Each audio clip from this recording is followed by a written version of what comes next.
Hello and welcome to episode 415 of the Thinking LSAT podcast. I'm Nathan Fox. With me is Ben Olson. We're the co-founders of LSATdemon.com and the LSAT Demon Daily podcast. We've also got a special guest with us today, Sydney Montgomery. Hi, Sydney. Hi. We're gonna get to Sydney in just a second. You can be LSAT famous if you want to talk to us, share news, ask questions on our website, thinkinglsat.com. You can also find us on all the social media. We have a free class coming up. I hope everybody will register for that. It's Thursday, September 14th at 5 p.m. Pacific, 8 p.m. Eastern. It is my class. It's a free version of my class. That's a 2-hour, all levels, all topics LSAT class. And you just go to lsat.link/free if you want to sign up and come take a class with me. All you need is a Demon free account. Again, that's Thursday, September 14th, 5 p.m. Pacific, 8 p.m. Eastern.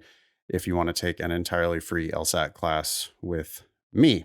All right, let's get around to Sydney. Sydney, you were previously on Thinking LSAT podcast episode 290, where you discussed ways that minority applicants can strengthen their law school applications. Welcome back to the show. Thank you.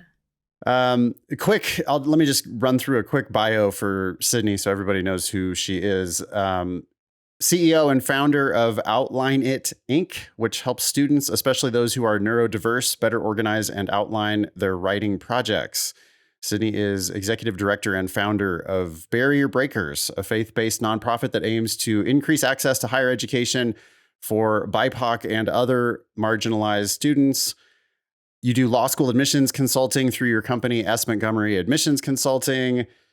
And you're the first lawyer in your family and a Princeton and Harvard law grad. Those are quite the credentials. Thank you. And actually, the admissions consulting is a brand underneath the faith-based nonprofit. So all of our consulting work is underneath the nonprofit now. So it's all part of Barrier Breakers. Yes. Your admissions consulting is under that. Is Outline It also part of that, or that's a totally separate thing? No, it's separate. Gotcha. You got a lot of you got a lot of things going on, Sydney. I stay busy. Yeah. It sort of fell into a lot of things, but I'm grateful definitely for the journey. So last time you came on, I think it was just admissions consulting. So you want to talk about the new stuff? Absolutely. So yeah, in 2021, it was mostly just me, and we were focused on college and law school admissions consulting, primarily law school admissions consulting for BIPOC and other marginalized students. We continued to grow and expand and had some really cool opportunities to collaborate with different universities, HBCUs, and also to collaborate with the Law School Admission Council on some DEI projects. And so as we grew, and we also grew our staff, we hired Alice Foley, Cynthia Rivera, Nadia Castiota. Our admission consultants have experience as deans and directors of admissions at various law schools. So they're highly credentialed.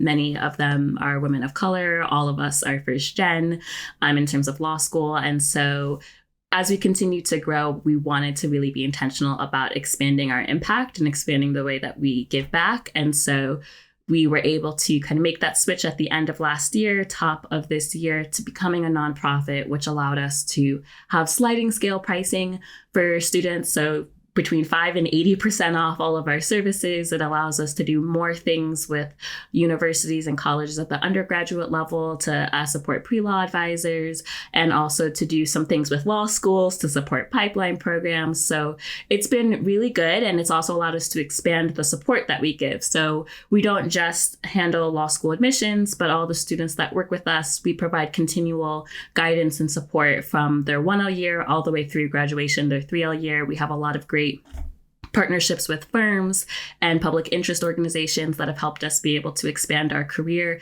development and support. And all of that law school guidance is completely free to our students. So we give them mentors their 1L year. We have a fellowship program for 2L and 3L year. But really making that intentional impact to support first gen and marginalized and BIPOC students the entirety of their legal education career, and then hopefully also the beginnings of their actual practicing career.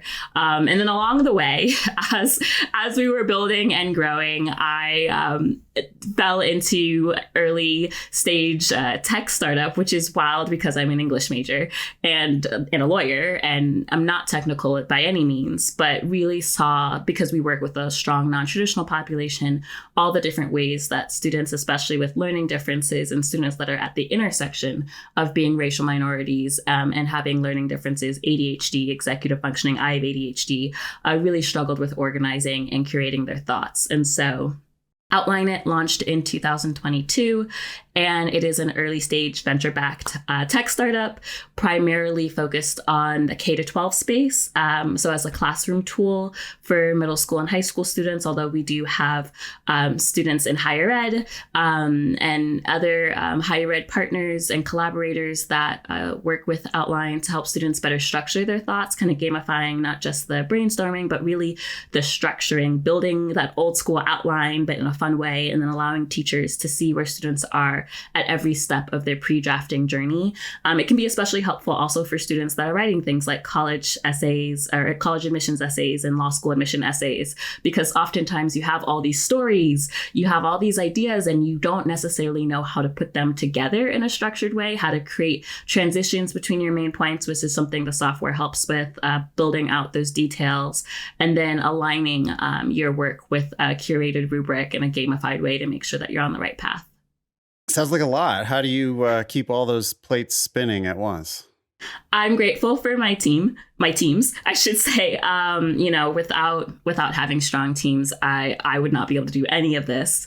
It's definitely it's definitely a balancing act, but I've always been a person of strong faith. And so just, if this is what God's put on my plate, then this must be what I need to be doing until such time that, I realize that it's not. But the teams that I have with me are both very strong. I like to surround myself with people with more experience than I am.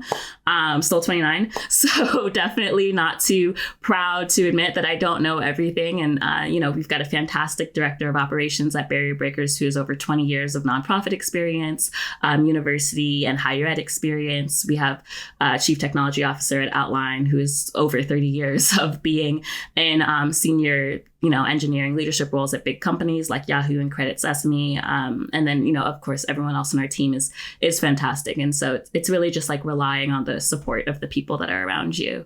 And just knowing that we're all mission driven. I think, while they're different companies, they both have a goal of bridging equity and education, just from slightly different vantage points. And the mission of being able to help students achieve their full academic potential, especially students that are most vulnerable or most overlooked, is really what keeps us going. As you talk, I think about our own team here at LSAT Demon, and we're so lucky to have everyone who's here, and they work so well together. Yeah. And we find so many of those, well, all of them, through the podcast and through the Demon itself. But how did you end up building your team? I'm just curious how you met all these people. Yeah. So, I'm a big fan of LinkedIn, which sounds really basic, but I am a huge proponent of LinkedIn hiring. It's been really helpful for us. I would also say through networking. So a lot of times I try to find mentors in the spaces that I'm in, and those mentors might introduce me to other people who might introduce me to people who are willing to help. I will definitely say, especially on the Outline side, we are the beneficiary of a lot of pro bono support because it's hard as a young early stage tech company to be able to afford top dollar, high level executives in the positions that you might need. But I've been really blessed through accelerator programs and funds that specifically help underrepresented founders like Visible Hands, Halcyon, Dorm Room Fund, which helps student founders. We've got WGU Labs, a New Schools Venture Fund, and Expert Dojo, and they're all really helpful in introducing us to people who have then lent us their support. I know our CTO has definitely worked pro bono many a time for us to help us get off the ground, or even some engineering help. And we have a really great board of advisors as well. So I would say that it's a lot of being open and listening, and always being in listening mode and seeing where people can help. And then at the Barrier Breakers side, it's been a lot of LinkedIn, but it's also really been a lot of just feeling people out and seeing how dedicated they are to the mission and being really clear about who we are. I think sometimes in the hiring process, you might want to like put on your best foot and, you know, see like the shiny. But I like to be really real with people. Like, this is who we are. And I don't have everything figured out all the time. And it's kind of a journey. We are continuing to expand really quickly. And that's a great thing, but also it can definitely be challenging at times. But just being transparent and upfront about with people has made people really endeared to us. And, you know, they walk in with their eyes open and then they stick for the long haul. Well, I was just also thinking that a lot of times on the show, we've encouraged people to reach out to attorneys and get to know them and try to understand the field that they're going into. And it seems like you must have done a lot of that for all these fields, right? All of them are different. So every time you go into one, I mean, there's similarities. Obviously, you're in the education space, going down to kindergarten and all the way up to post law school to try to help people, you know, get their job. It's quite the span of ages there. But whatever area you're going into, you're meeting these people and then learning so much from them. It just seems like something that so many of our listeners would benefit from, as opposed to just this disconnected idea of what law school is or legal practice and then jumping in, right? Even just talking to one person can be extraordinarily illuminating, right? But you really have to put yourself out there. You're saying you started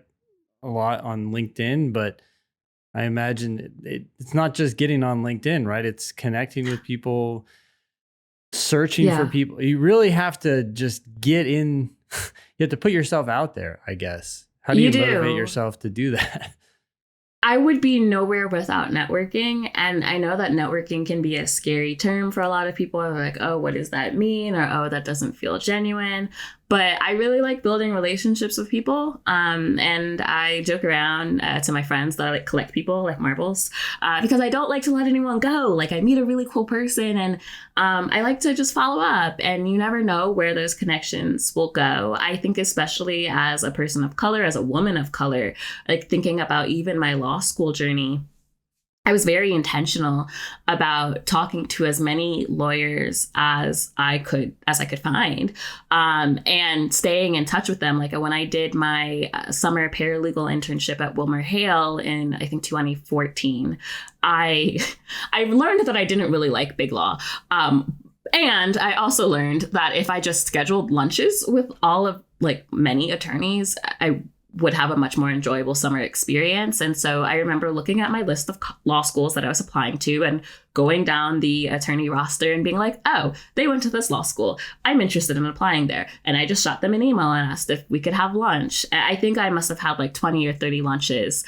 or coffees or whatever time they could spare. But some of those people ended up becoming lifelong mentors. Some of those people have invested in our software company or are on our boards or have donated significantly to barrier breakers. And that was almost 10 years ago at this point. I'm not even practicing law. And I could have taken the approach, when I pivoted out of practicing law, oh, I don't need any of these legal contacts anymore.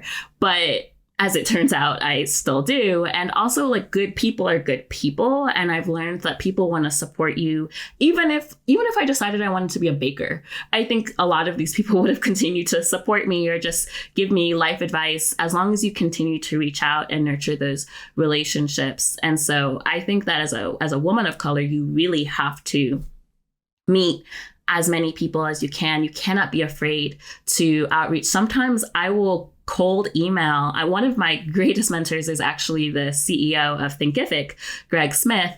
And we used Thinkific for a bit before we switched to Kajabi. And I used to do a lot with Think in Color, which is their entrepreneur conference for women of color. And I literally just messaged him on LinkedIn and was just like, hi, my name is Sydney Montgomery. I really love Thinkific and have loved being part of this, network. I know you're probably super busy. You're the CEO of Thinkific. But if you ever have time to chat, would love to. And that was a few years ago. And he's always been so open to talk to me about, they're a public company. And actually, it's funny, his first course was an LSAT course. So you guys might, that's kind of a funny thing. Now he's Thinkific is a huge company, but he's always taken the time to speak with me. And I think there are a lot of people on LinkedIn. Some people will ignore you, sure. But a lot of people will actually take the time to talk to you about their career path or to give you some advice. And I think that's always very valuable. So you're not practicing law. You're the first lawyer in your family, but you are not practicing law. You said that you did not like big law. What do you say to people who reach out to you and say, I think I am interested in law school? Oh, I absolutely encourage them. So I practiced family law for a bit. I clerked for a judge and I practiced family law. And I ended up pivoting because I loved the education work that I was doing more. It was less I hate the law. And I've even thought about doing some, like pro bono family law clinic days that they have, at some point when I have a little bit more bandwidth. I think that would be a really nice way to continue to give back. I'm still licensed, still barred. I'm still part of a lot of bar associations. I absolutely support students that want to go to law school, that want to be lawyers, but I strongly encourage them to also know about the field that they want to go into.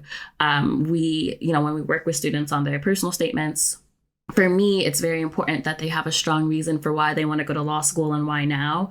And, if they're just like, oh, I want to help people, I'm like, okay, that's nice. But we need to get a little bit more specific because I think in a lot of ways, I didn't really know when I went to law school what the day-to-day of a lawyer was.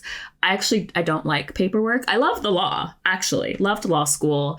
I know people don't say that often, like the theory of law. That's why I would kind of like doing the pro bono family law clinic still, because I really do enjoy family law. But there's a lot about the practice of being a lawyer that didn't really mesh with who I am as a person. I like to create things and I really just like talking to people, and I'm very well suited to consulting and entrepreneurship. But a lot of the paperwork and creating long form financial statements, like really not my jam. And that's okay. But I think if I had done a little bit more research or, asked different questions. I networked with a lot of people, but I don't think I asked a lot of questions about what does your day-to-day look like as a family lawyer? Like, walk me through a typical week. What's your work-life balance look like? How long are you at the office? Just a bunch of different things I think would have been helpful. But I do think that most students who say they want to go to law school, I think that they can make fantastic lawyers, but I think everyone is benefited by going in with their eyes wide open. So let's get to, to the Supreme Court decision. You love the law, but you do not love this new Supreme Court decision on affirmative action. You want to talk about that a little bit? Yeah, there's not a lot to love. There's not a lot to love. And the further we get from the decision, the angrier, shockingly, I seem to get, because it's just really caused a lot of chaos and confusion. You see so many more pending lawsuits now on so many different levels that go far beyond the actual words of the opinion. But I definitely credit, Justice Brown's dissent, where she talks about the fact that just because you want the law to be colorblind does not mean that we live in a colorblind society. And I understand to some extent first off, I want to say that there's a lot of misconception about the case. I think there are definitely ways in which Asian Americans have been discriminated in the higher ed process. And there are definitely ways that Black and Brown students are still continually dealing with systemic racism in education and barriers that don't give them a fair shake. And both can be true. And the answer is not to pit one group against each other.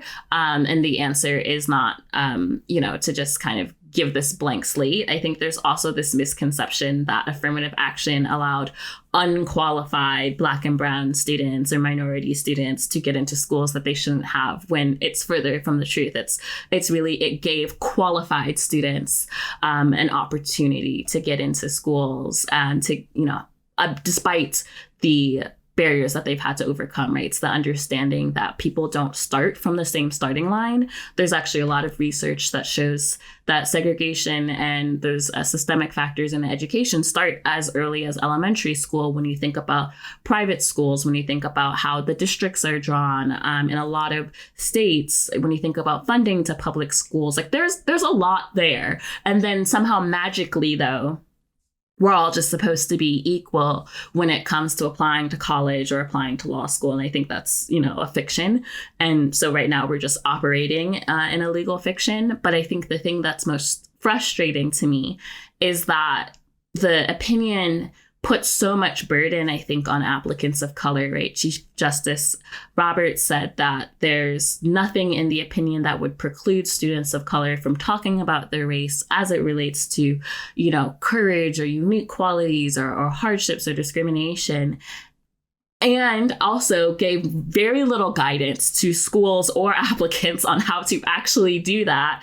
It's this very weird line that he's walking, and then it's just like, okay, go figure it out. And what I've seen in the fallout is a lot of stress and confusion from students of color who might feel pressured to now talk about their race in ways that they might not have, or to feel like they have to talk about the race in specific ways, and that they have to talk about hardship or they have to talk about discrimination, which is not necessarily true. I think a lot of schools are confused about what they can and can't do, what they can and can't ask. There's a lot of confusion about how you even deal with the race that's mentioned in the essays in a way that is still consistent with the opinion. And then you see things on the other end of the spectrum, like University of North Carolina taking it a step further and banning racial considerations in all hiring of staff and faculty. And it's like, nope, the opinion did not talk about that. You see people sending letters to Fortune 500 CEOs about diversity in hiring programs, or, those sort of things. Or even there's a VC fund, Fearless Fund, that was just sued last week in federal court because they're a private venture capital fund, and they give grants to Black women business owners, and now they're being sued by the same group that brought the affirmative action case. So I feel like we have really just entered into chaos unnecessarily. What do you tell people now who are applying? Yeah, first off, I tell them to still apply. I think that's a really important message, right? I know you guys do a lot of great work with the LSAT. There are still a lot of really great organizations, pipeline programs, nonprofits, other consulting firms that are still here to help. Every law school dean that I know, an undergraduate dean of admissions, is very committed to diversity. And I think there's, this misconception from some students that maybe they're not as wanted or they're not as valued. And I want them to know that that's not true, that everyone still wants a diverse class and they are still valued. And then I say that the things that made a strong law school application are still those things, right? Strong LSAT score, strong GPA, strong essays. The things that make a strong personal and diversity statement are the same. It is probably helpful for you to mention your race in your applications, especially in your diversity statement, but it doesn't have to be about a trauma or a hardship, right? There's beautiful things about your culture. There's values that you've learned. There's courage in sharing your culture with others, or deciding to maintain your culture even when you're in an area that is different, that you might feel different. So I think there's a lot of nuanced ways to approach it, but I try not to have students feel too much anxiety about this, because we really don't know, and we won't know for a couple of years how it's all going to shake out. Yeah, we won't know the real effects until they admit the entire class of 2024, really, or the class that starts law school in 2024, right? Yeah. We might start to see some changes in the applications. Do we know if schools, are they even going to ask for race on applications anymore? Yeah, I think it's interesting because, I do both college and law school admissions, and of course, much more law school than college. But we have seen on the college side a lot of changes in the application questions across the board, right? We've seen schools that are quoting parts of the opinion in asking students to share part of their identity or their background or culture. So that's a school that is obvious. They're signaling, we are still interested in diversity. Yes. We want to admit a diverse class. Here's what you have to do in order to comply with the Supreme Court decision. Yes. So that we can continue to give you that consideration that we were giving you before. Yes, we've seen a lot more required diversity statements. I don't know on the law school side, because I know that the schools had to submit their applications a while ago, actually, they might not have had time to change their application questions for this cycle, but I do suspect we will see more required diversity statement questions or more questions that hint at the opinion. If not this year, then certainly next year. I mean, when you say next year, we consider the last admission cycle already closed. I mean, this is not, we're not admitting people for 2023 anymore. No. So when I say this year, I mean that the people that are applying this fall, we may see some changes in applications. Yeah. It might have been too soon. Those apps might not even have had time to change. Exactly. That's what I'm saying. Like those. It might have just been too much scrambling. They've already submitted it to the Law School Admission Council, but we might see some application questions change more next year. And I anticipate even schools that might have changed their application questions in time for this fall might still change them again next fall when they get the shakeout and see, okay, well, that didn't work, or we could do a little bit better, right? I think there's going to be a lot of trial and error to see how do we get to where we need to get. And I also would anticipate more lawsuits, to be honest with you. Sure. Clarification. You said require diversity statements. What are you thinking there? You think some schools will require it? I guess I don't understand that. I think it's possible that some schools will require it if we take a page from what's happening on the undergraduate level. Right now, of course, we know in law school admissions, diversity statements are an optional statement for most schools, but we have seen on the undergraduate level a required essay about your diverse background. And there are certainly pros and cons. There's a lot of nuance, I think, if a school is going to do that. But we have started to see that on the undergraduate level. So I think it's not off the table for what might happen on the law school level. I guess I'm just surprised because I'm wondering what maybe the average white applicant might think when trying to respond to a required diversity statement. I guess everyone can look to something in their past that makes them different from other folks, but I'm not sure. Yeah. It's interesting, right? Because twofold. One, on the law school side, we usually help most of our students, and we have some, cisgendered white men that we help, that come from fairly privileged backgrounds, but they may have something, right? Like maybe they have a health issue, or there's a religious difference, or there's, an adopted child in their family. Sometimes there are things, sometimes there aren't. There was a beautiful essay from a student who, his senior year, his friend passed away from cancer. And it really changed his perspective on the world and life. And it was a very strong diversity statement. So it's not necessarily grounded in stereotypical markers of diversity.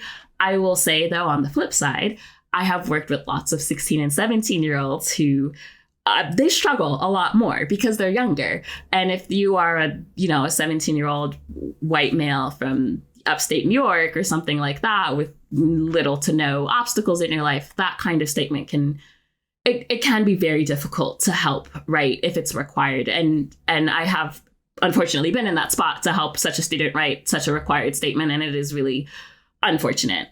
We still have written something that is genuine and okay, but if it was optional, we probably wouldn't have written it. I think it's easier when you're older and you've lived more life. And you have an expanded definition of diversity. So I think for law schools, it's a little bit easier. But I think on the undergraduate level, like some kids are just kids. Some undergrads are just kids. How do you feel about the K through JD path? Yeah, well, that was my path. I would say probably only about 30% of the students we help are KJD, probably because of the population of students that we help. We have a lot of second career students, a lot of single moms, veterans, formerly incarcerated, formerly addicted students, like just a lot of life. People have lived a lot of life before they come to us. But I would say I have no problems with KJD as long as they know why they're going to law school. I knew I wanted to do family law. I did family law. I was very, very focused on that. And I had spent a lot of time, working with children in shelters and just like in that world. So I had a lot of things on my resume that I could talk about in my personal statement that really showed seriousness of purpose and focus. I think that that's great. If for whatever area of law you want to practice, if you're KJD and you know, it's great. But if you're just like, I don't want to work and the real world seems scary, so I'm going to go to law school, I feel like maybe there's another path that we could take to make sure that you're sure that that's the way you want to go. The mission of Barrier Breakers is to increase access to higher education for BIPOC and other marginalized students. Yeah. Do you ever worry that what you're doing there is you're giving these people access to an unfair amount of debt relative to what they would pay, relative to what not first generation minority marginalized students? I think I see what you're saying. I mean, it is true, right? The Black graduate school students have about twice as much debt, if not more, than their white counterparts. Especially that's much more exacerbated in the law school world. We try to help students also make smart financial decisions. We want law school to be a place where they break those cycles of generational poverty and debt and not create more generational poverty and debt. So, not all of our students go to law school for free, but more than 66% of the students that we've worked with have gotten at least a half tuition scholarship to law school. And, more than a third have gotten at least a full ride. And that's really important to us. I think, we help them through every step of the process. So we're involved in helping them choose their law school list as well. And I think, if there's a situation where, and we also really encourage our students to do the free financial counseling from Access Lex. They will meet with pre-law students. They will meet with students as they are going into, their first year throughout their law school time. I mean, there's really no limit to the free one-on-one financial counseling Access Lex provides. And that's definitely a resource that we encourage our students to take advantage of. But if we try to look at their whole situation. So if they're coming in with a lot of undergraduate debt, or they have a lot of credit card debt, or, they've got a lot of little ones, then we really want them to make a good financial decision. And that is not paying full price for a school where the median salary afterwards is $55,000 a year. We really encourage them to look at, okay, what are you going to be borrowing if you're borrowing? What is the median salary? What are your other obligations? Even doing the loan calculator that Access Lex has and trying to, you can put in a lot of your extra things and then see what your monthly payments need to be. I think there needs to be a lot more financial education for first gen and marginalized students before they go to law school.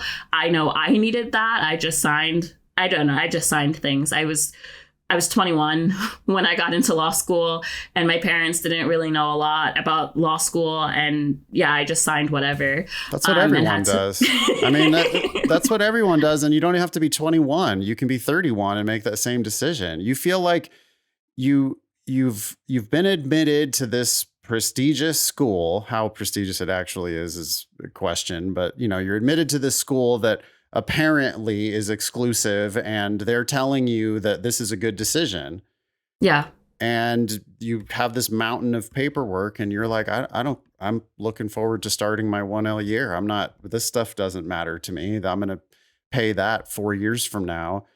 And people just sign. I mean, I'm looking at this slide here from a Bloomberg presentation. This is from Bloomberg Law's Spring 2023 Law School Preparedness Survey. And it's showing that, first of all, it's a shocking number of people who are graduating from law school with over $100,000 in debt. It's about a third even of white students.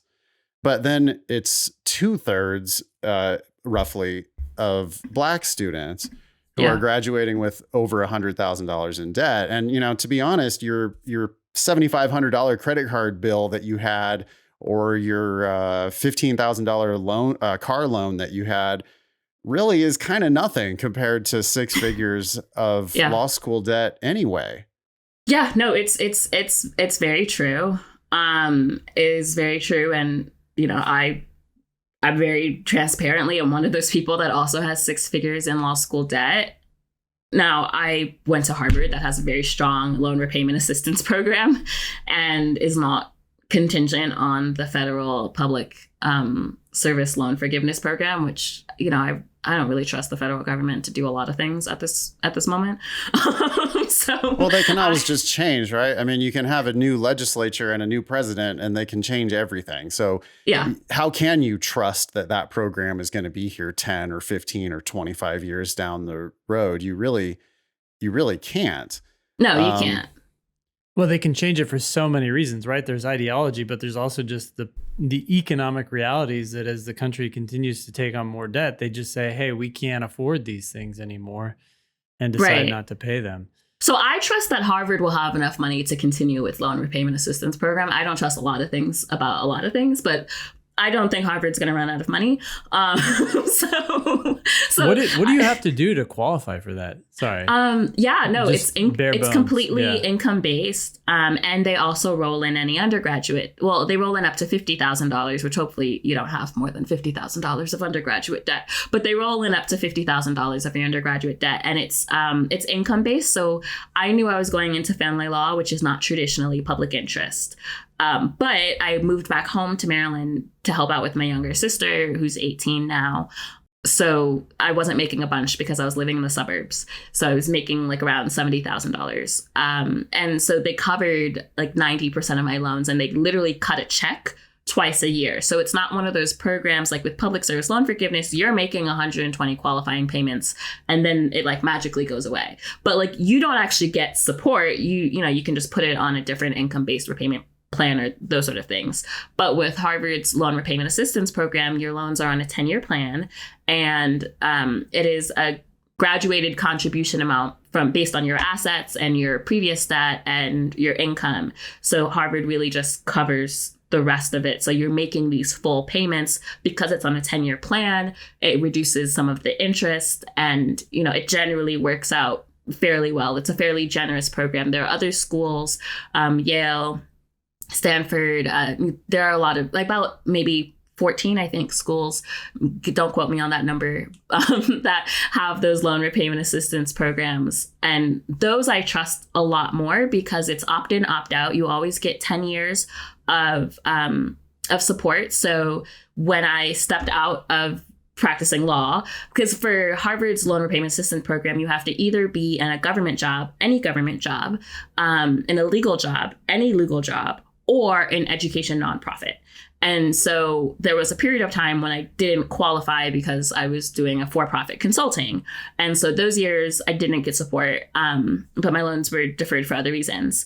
But I'm now back to being an education nonprofit. And so I like that it allows you to have the flexibility of life, because I think, having to do 10 years straight, you never know what's going to happen. I ended up getting sick. I have a connective tissue disease. I have an autoimmune condition. And I needed to make some different changes for my own life. And those are things that I couldn't have predicted when I went into law school or even when I graduated from law school. And so I like that it has that flexibility of, you can opt in, opt out whenever you need. That's great for people who go to Harvard. Although Sure. even, so a lot of people, right, they're facing a different reality. They're not facing that same sort of program. But Sydney, I have to just play devil's advocate here for a half second. I'm putting myself in the shoes of Harvard, right? Mm-hmm. And they are offering what sounds like a more generous loan repayment program than, say, the federal government's or maybe even any other schools. But if I were running Harvard and I said, okay, we need to contribute to some of our students' loan repayments. One, those are small payments over time, right? And what do I get in exchange? I get a big tuition payment up front. So I'm getting a ton of money up front, and then I'm turning around and paying small amounts if the student qualifies later. So it's like a guaranteed source of income, but a unspecified small amount of payments down the road. No, you're not wrong. I mean, only about, I think when I graduated, 85% of students went into big law. So if you think about that, only about 15% of students actually enter the loan repayment assistance program every year. And not all of those, even those qualify, right? Because it's based on income and it's based on income. I think the ceiling is something like 130,000, 140,000. So it's a pretty high ceiling. Okay. So like, Okay. I would hope that if you are either making under 130 or you are going to big law, I mean, I suppose you could find yourself in a very interesting situation where you're making like 165, but like where, I don't know, like there are not too many people that fall in the middle of not qualifying because the ceiling is so high. But I mean, I think you are right that Harvard could always be more generous, right? They have more money. They could do other things. I'm grateful. Like I am both, and I am both grateful because I know that the vast majority of people that go to law school do not have such an option, do not have such a program that they can go into, and also critical because Harvard can do more, and they probably should. But I hold both. What happens at the end of the 10 years in the Harvard program? Well, theoretically, your loans are paid off. So the 10 years is structured to be like, no, this is a 10-year mortgage or a 10-year car payment or whatever, that at the end of the 10 years, you're actually going to be paid off. Yes. So you have your fixed payments that are scheduled to end after 10 years. And what Harvard is doing is they're coming in and paying the balance of whatever amount you weren't required to pay. So they've put your loans on a 10-year plan. And let's say you go through the program with no gaps. I have a couple gaps. But even so, during my gaps, the loans are deferred. But let's say you have got 10 years of payments. Every year, I think you like kind of redo some paperwork with them just to let them know what your income is, and you submit your loans to them, and they cut a check. They say, okay, for the next 6 months or next 12 months, like this is what you're going to pay and this is what we're going to pay. And so theoretically at the end of those 10 years, there really should be no balance because, you've been paying a little and they've been paying a little and now your loans are paid off. And very different type of income-based repayment from what most schools do. I mean, I'm not quoting you on the number, Sydney. You said it was something like 14 schools that offer a Harvard-like program. My guess would be that they're the top 14 schools in the country, roughly, that are doing this. It's not fully the top 14, but it's somewhere between 10 and 14, and some of them are outside of the top 14. It certainly is not every school in the top 14. Okay, it's mostly though the prestigious schools. Yeah, they're all higher. The schools that can afford in the top 25 to do this, and they're saying, okay, we're going to put you on a real income-based repayment program where you're going to pay something. You're going to pay what you can afford to pay based on your income. But we're not going to let the debt continue to build up. We're actually going to make full payments to pay this debt off in 10 years, and then you're going to be clean at the end of the 10 years. Meanwhile, every other regional law school in the country, and we're talking about 200 regional law schools in addition to these actually generous schools. You got 200 other schools that are out there saying, oh yeah, no, we're going to absolutely income-based repayment. And that's just the federal program. You go into the federal income-based repayment program where you're making payments, but your loan balance is increasing every month because you're not paying off all the interest on your loans. And at the end of the 10 years, now you're hoping for the magical income for the magical debt forgiveness. Yes, that is correct. And yeah, I mean, I understand that not all schools can afford to do a loan repayment assistance program, but that's what gave me a lot of confidence when I was going into, and taking out these loans, is knowing, okay, I was 24 when I graduated. I'll be 34 when my loans are paid off. That seems fine. And like I said, I've had a couple of gaps, but I still have 7 years of support left. So, when like just take my age, add 7, there is certainty in knowing when my loans will be paid off. And that for me is really important because, I don't come from money. And, I've seen other people get, really sucked into like paying their student loans forever. And I didn't want that. And so I needed to know this is the date and this is the age that my loans will be paid off come hell or high water. And that was really reassuring to me. And if you make under a certain amount, Harvard pays all of it. So I think at this point it's like 60,000, somewhere between 50 and 60,000. Again, don't quote me on that. But if you make under that, they just pay the whole thing. Sure. And they're making payments every month. You don't even have to like rely on the fact that they're going to do this dramatic thing 10 years from now, because they're continuing to make those payments. Yeah, they give you a way. lump sum, and so you make the payments, but they give you the lump sum. Like they literally write a very large check and mail it to your house. And then they're, you could spend it on a car, I suppose, but that would be on you. And not make your payments. And not make your And payments, then right? not have your loans actually be paid off at the end. Right. Yeah. Little bit of trust. But yeah, they just send you that very large check and you make the payments, and it keeps all of the interest manageable for sure. Wow. Can we talk about Access Lex for a second? Yeah, would love to. So, Sydney, I'm going to have to apologize in advance, but I'm very, very adverse to just the cost of law school and just even any debt. I mean, I recognize that on some level people are going to have to take out some amount of debt, but my acceptable amount of debt is so low compared to the norm that I think people find it, it's shocking to them, right? That's your thing, right? Like, don't pay for law school. I know that's your guys' thing. Yeah, because even when you don't pay for law school, you're still taking out costs, right? Yeah. You're living and you're not working and all these other things. And so at the beginning, you mentioned, when people have undergraduate debt or when they have little ones, when they have kids or whatever, you really want to make sure they understand that they're that they go forward and make a good financial decision. But I'm thinking, even if they don't have debt, the cost of law school is so astronomical and not proportionate to its value in most cases that I already feel like it's taking out loans at that point is a mistake. And so anyways, when you started talking about Access Lex, I just wonder, what advice are they giving? Because my sense is that the norm out there is that we're going to consult you on how to take out loans. Well, I don't want to speak for Access Lex. I definitely don't want to speak for them. But I will say that all of them are like certified financial planners. And so I don't want to speak for them, but I think that it is more comprehensive than just how to take out loans. I do think they do a lot of actual family budgeting, planning.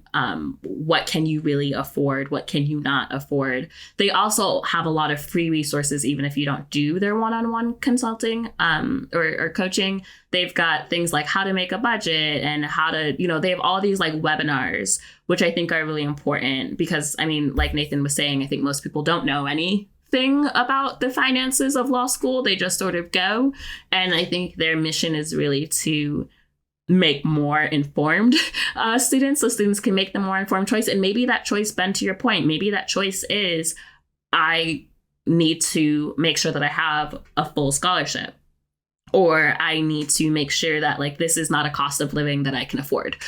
So while I like this school, like for my family and for what we have, like these are areas that we can't afford to do. But I don't want to speak for them, but I do know that they get a little bit more in depth than just here's how to take out a loan.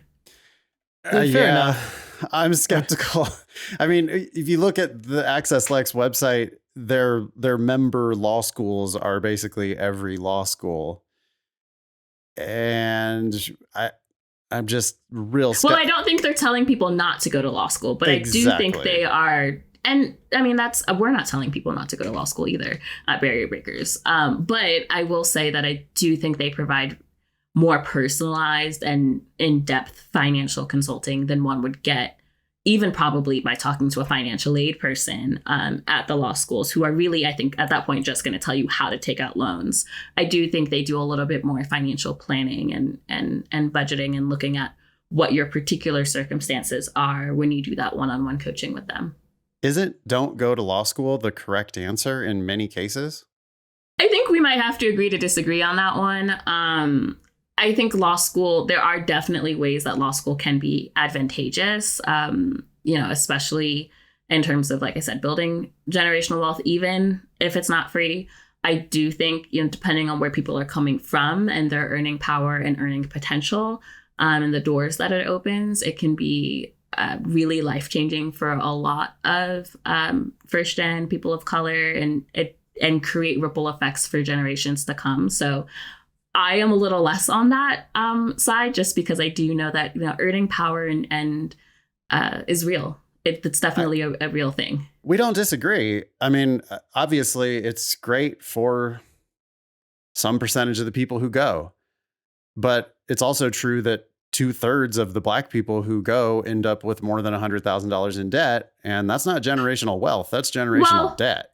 I think perhaps, but so let's dig into that a little bit. So Good. some of those Black people, let's say some of those Black people went to Harvard and they graduate with, let's just say, $200,000 in debt, but then they go to Big Law, and then my friends in Big Law paid off their loans in 4 or 5 years, and they're continuing to make generational wealth at this point, right? So Sure. I mean, I think some, yes, if you take out $150,000 in law school debt and you're working and you're making $55,000 a year, that was a bad decision, and you were that is not great.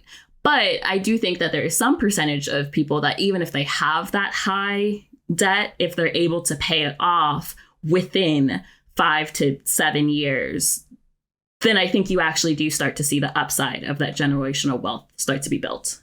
What percentage of minority applicants or law students do you think end up with that huge amount of debt, but also that huge salary?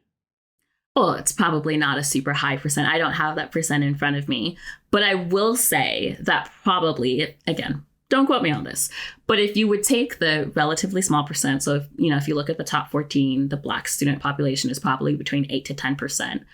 I would probably bank that at least 80% of that 8 to 10% goes into a high paying job, because traditionally, I think, even though a lot of people go into it for public interest reasons, because of the aforementioned finances that we've discussed, many people do actually start in Big Law.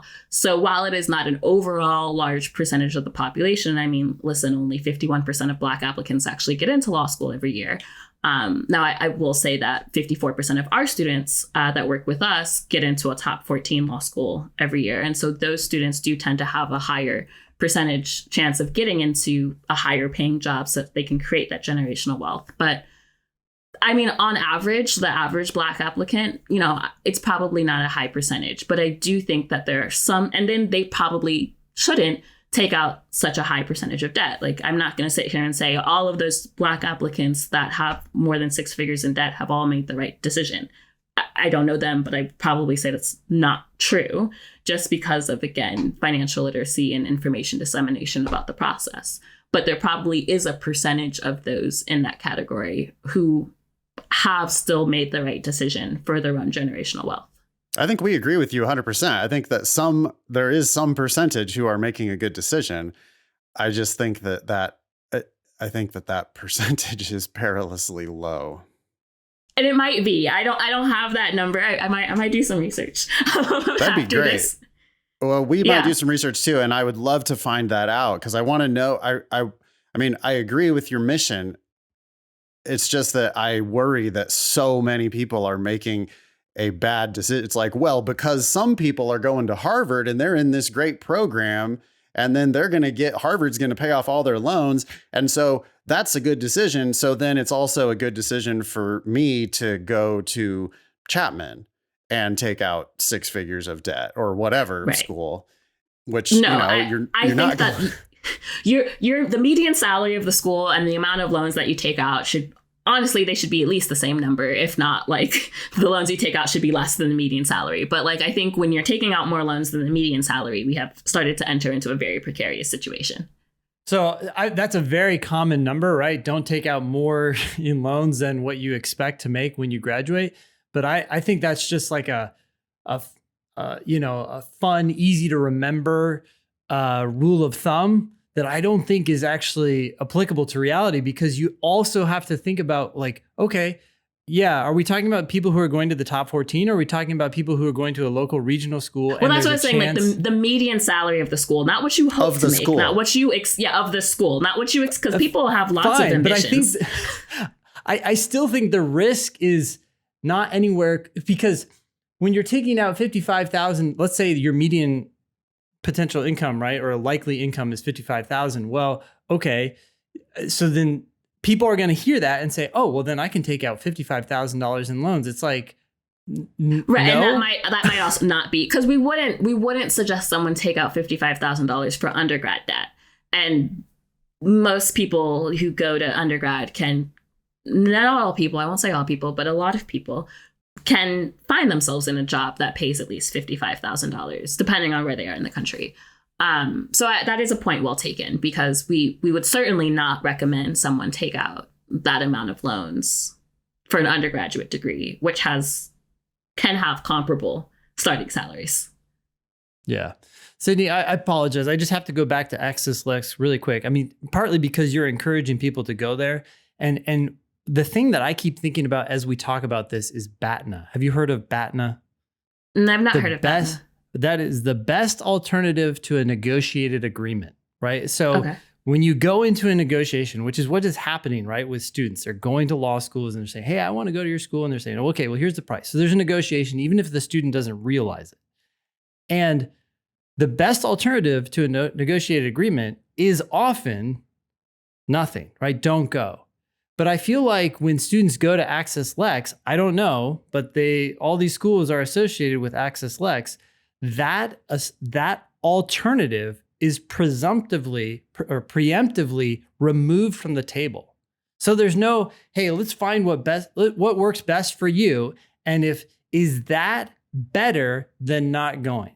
And if it's better than not going, then go. If it's not better than not going, then don't go. And that ability to walk away from a negotiation is often the most powerful tool that people have in winning that negotiation. But when students go to Access Lex, I can't speak for Access Lex. You can't speak for them, but you are encouraging people to go to them, right? So I guess I encourage our students to go to them. I would want to take ownership of like, oh, okay, if I'm encouraging people to go there, then what are they ultimately saying to them? And if the presumption is, oh, you're going to go, we're going to figure out a way for you to go, then their best alternative to a negotiated agreement is just the best law school, which may not be that great. I think it's a point well taken. And I don't know. I mean, I would encourage you guys to have Access Lex on your podcast. I feel like that would be a very interesting conversation. But I can't say that in every situation they're telling students that they absolutely should go. I mean, it very well might be that they have told some students not to go. It is not necessarily what we do at Barrier Breakers. We present the information, and if a student still wants to go, then we help them after we've presented them the information. They're adults, and they could, we will lay it out for them. But ultimately, we don't believe it's our role to be that gatekeeper, because the student's going to go if they want to go. And I'd rather they have some help to get the best opportunity if they're going to do it anyways. That's kind of generally my stance. But I understand that reasonable minds can disagree there. And so I don't know generally on the issue specifically of, do you ever encourage students not to go to law school? That part I don't know from Access Lex, but I think it's a valid question. And I think it could be an interesting conversation for sure. Yeah, we don't want to beat you up, Sydney, with our one pet issue of don't borrow money to go to law school. It's a good conversation. I mean, I think more financial conversations should be had. Yeah, agreed. Let's shift gears and talk about something a little more positive. You mentioned some number of your students, some proportion of your students who get scholarships. Talk about how that happens for law school applicants.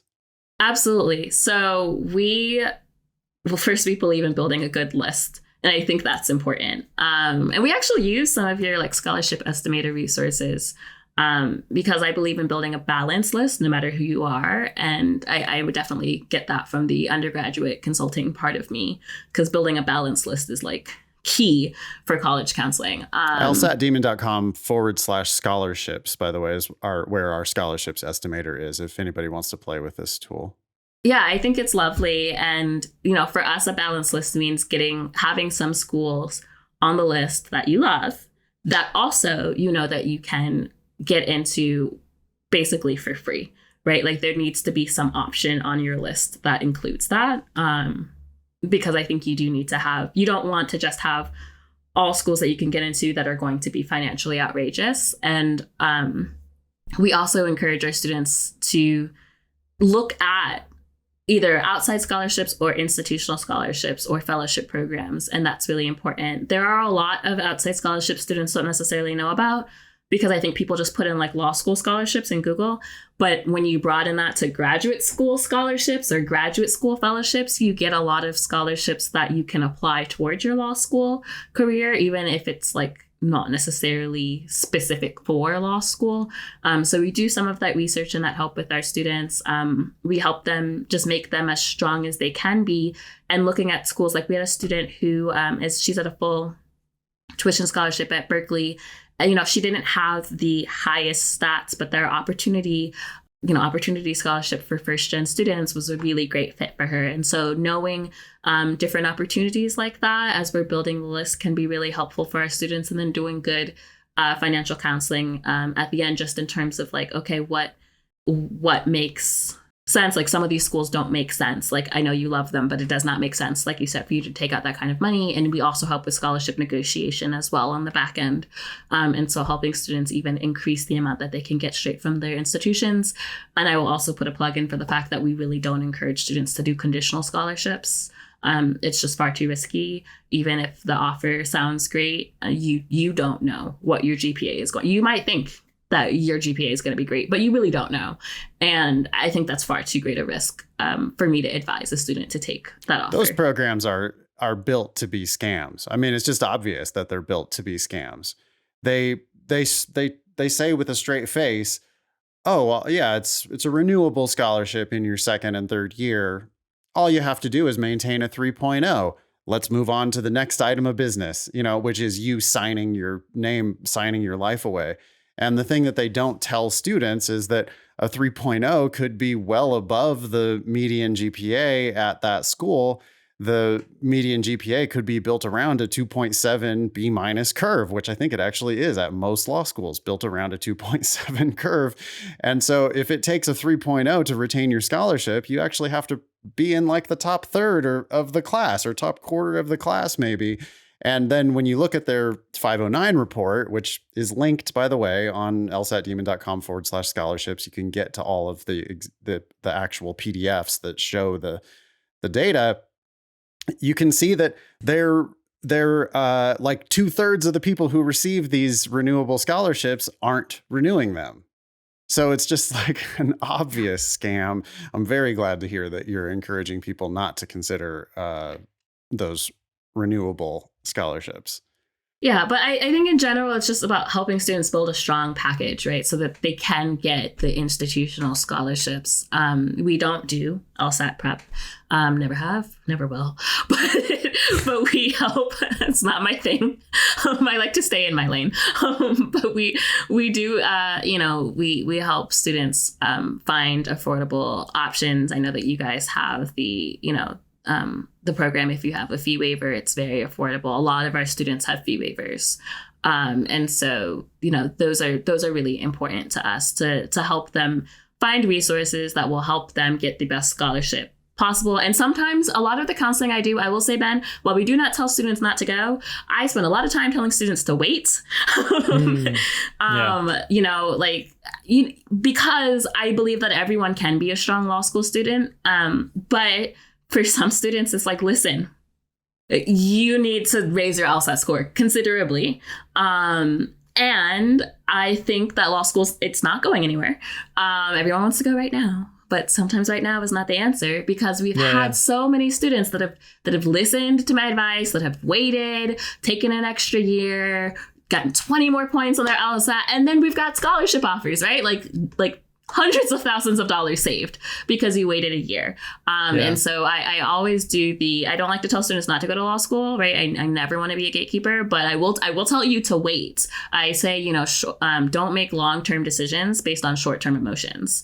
And that's very important to us, is like figuring out when is the best time for you to go to law school. Maybe the best time for you to go to law school is after you've paid down some of your other debt. Maybe the best time to go to law school. Like there's a lot of things that go into the timing that can make it a better financial decision for you. Yeah, I mean, and I think we can agree 100% on that. I think that Ben and I also, I think we actually don't tell anybody don't go. But what we're really saying is don't go at that price.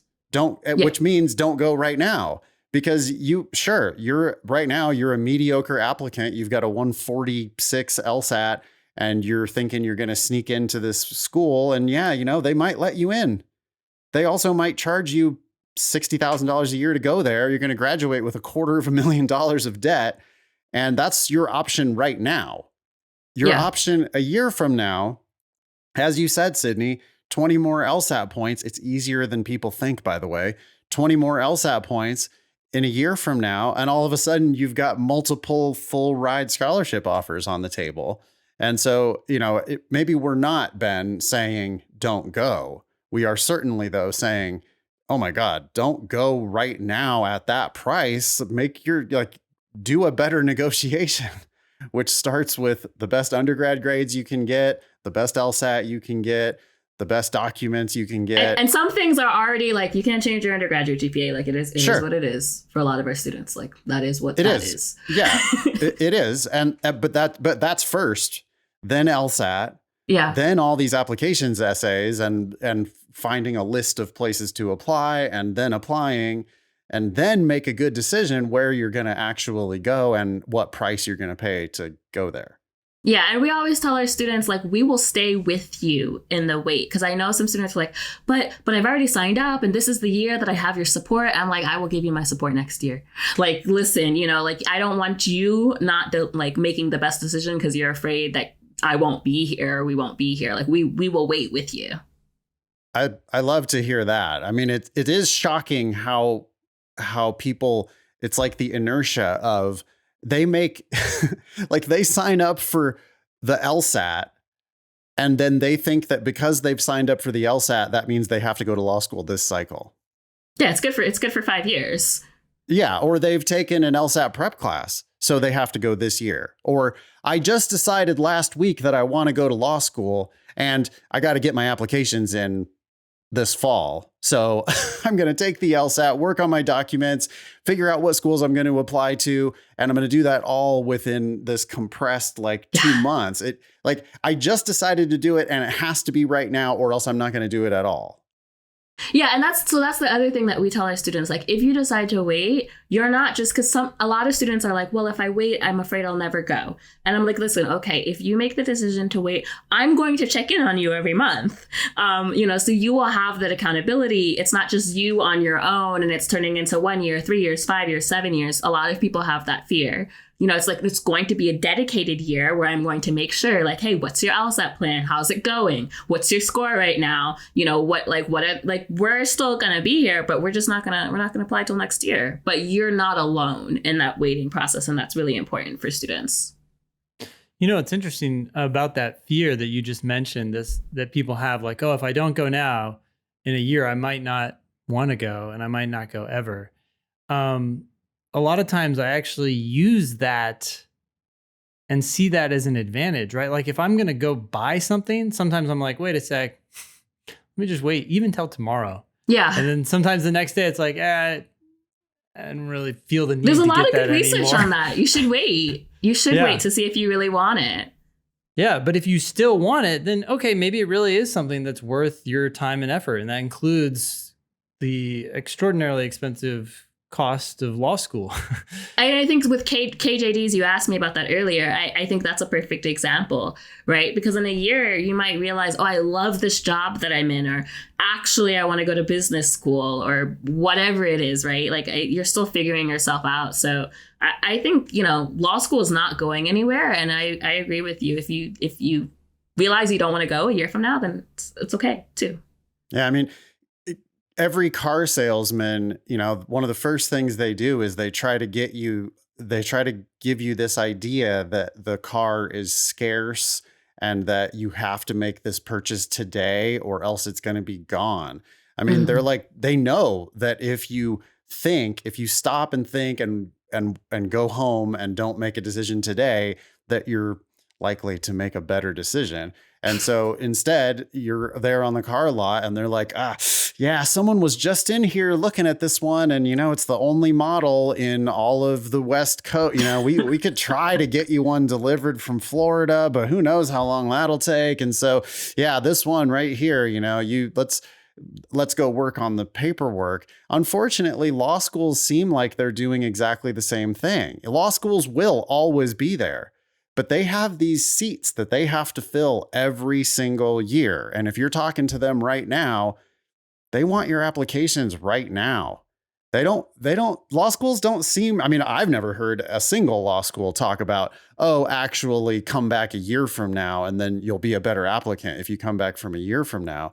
Instead, they're like, oh, our third priority admissions deadline is actually, May 1st for this fall. And if you get your it's not too late. You could sign up for the LSAT. You could apply by May 1st and you could start law school this fall. And they just don't even seem to, they're never going to suggest to a student that actually it might be better for you to wait another cycle. Yeah, I think that's definitely, I do think it's law school dependent. I think some schools, not to belabor the top schools, I'm not they're cheerleader, but I will say there are some schools that don't have problems filling their seats. And then I think with those schools, you tend to get a little bit more honesty.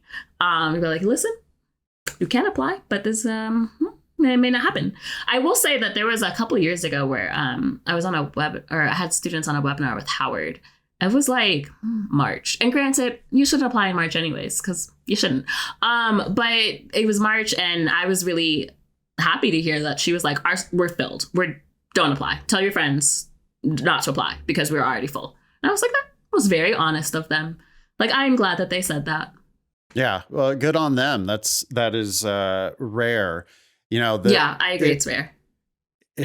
It's just unfortunate that the best outcomes are going to come from the best schools, and the best schools, you're right. Harvard has no problem filling its class every year. So Harvard's not going to try to tell people that they're not going to try to get their hooks into people and get them to apply only to Harvard and only this cycle. Unfortunately, you got these 200 other law schools out there that charge the same prices as Harvard and are, they saddle students with the same amount of debt, but they're just so intensely competitive to get every applicant they can that it feels to me like you see terrible advice coming out of the law schools themselves. I think it's an interesting thing too, and I won't name any names or name any schools, but I have heard from professionals of color, of which there are not many of us on the law school side, certainly not many women of color that work in law school admissions, but I have heard from professionals all the way through the rankings that it is this interesting tension, because I think that there are some professionals who may want to tell an applicant the truth, but then have their dean or their institutional whatever. And it is, I don't really know how you fix that issue, because I think as people of color, as women of color in these positions, I feel like I would feel the same. We would want to help other first gen minority students make the best choice possible. But also realizing that I guess there's limitations. I think probably the answer is to have more people of color work in law school admissions. That would, in general, probably just be a good thing, because there are very few of us. But I think it really does start with having frank conversations too about institutional priorities and what the goal is and how to make student-centered first priorities at every institution, where it is okay for an admissions officer or dean to say, hey, this isn't the best school for you. Or, quite frankly, our employment rate and bar passage rate isn't so great. Obviously, really hard to say that if you're working for the school, but I think that is, that's the messaging that I think first gen students sometimes need to hear and would receive it from certain people in power if they had the opportunity to say so. We can all work toward that goal. I'm just such an optimist. That was very optimistic. Someone has to be. Yeah. All right. Sydney, where can people find you? Absolutely. So you can always go to our website, barrier-breakers.org, or smontgomeryconsulting.com. Like I mentioned, S. Montgomery Admissions Consulting is a brand underneath Barrier Breakers, so they really all go to the same place. You can also listen to our podcast at Break Into Law School and submit questions there at bit.ly/breakintolawschool. And if you want to reach out to us, you can always shoot us an email at hello@smontgomeryconsulting.com or follow us on Instagram at @smontgomeryconsulting. Sounds great. Ben, any more questions for Sydney? No, Sydney, thanks for coming on the show. Sorry for all the questions. I just can't let this stuff go sometimes. But. She's been on before. She knows she's going to be on the hot seat. She also went to Harvard Law School, so she's not afraid of the likes of us. I'm not afraid. It's a good conversation. I'm glad we had it. Yeah. Thanks so much for coming on. You can be LSAT famous. Ask us questions or share news with us at thinkinglsat.com. If you have questions about the LSAT Demon, email help@lsatdemon.com. Check out our other podcast, LSAT Demon Daily. That was episode 415 of the Thinking LSAT podcast. Thanks all y'all for listening. Nice knowing you. Don't pay for law school.